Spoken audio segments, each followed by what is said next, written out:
Viewers সবাইকে স্বাগতম। আজকে আমি আলোচনা করব সিনকারা সিরাপ নিয়ে। এটা খুবই জনপ্রিয় একটা মেডিসিন। এটা আপনারা অনেকেই এটার সাথে পরিচিত, আর যারা পরিচিত না তাদের জন্য আজকের এই ভিডিওটা। এটা প্রস্তুত করে হামদাত ল্যাবরেটরিজ ইনানি। এটা একটা ইনানি মেডিসিন।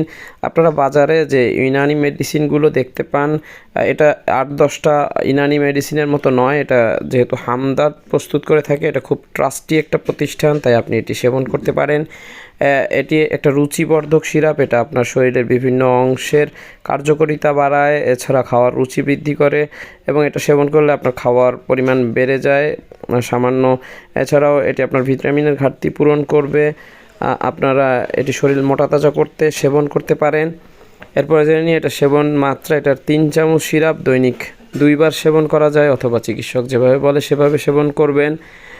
এরপরে জেনে নিই এটার পার্শ্ব প্রতিক্রিয়া। এগুলো সেবনে মাঝে মধ্যে হাতে পা একটু ফুলতে পারে এবং অ্যালার্জিক রিয়াকশন দেখা দিতে পারে, তবে এতে ঘাবড়ানোর কিছু নয়। তবে আপনারা এই সিনকারা সিরাপগুলোতে খুব ভালো কার্যকরী ফলাফল পাবেন, এতে তেমন কোনো পার্শ্ব প্রতিক্রিয়া প্রকাশ করবে না। এটি গর্ভাবস্থা এবং স্তন্যদানকালীন সময়ে আপনারা যদি সেবন করতে চান, তাহলে সেটা চিকিৎসকের পরামর্শ নিয়ে সেবন করবেন। ভিডিও ভালো লাগলে লাইক দিয়ে চ্যানেলটি সাবস্ক্রাইব করবেন। ধন্যবাদ সবাইকে। আসসালামু আলাইকুম। আল্লাহ হাফেজ।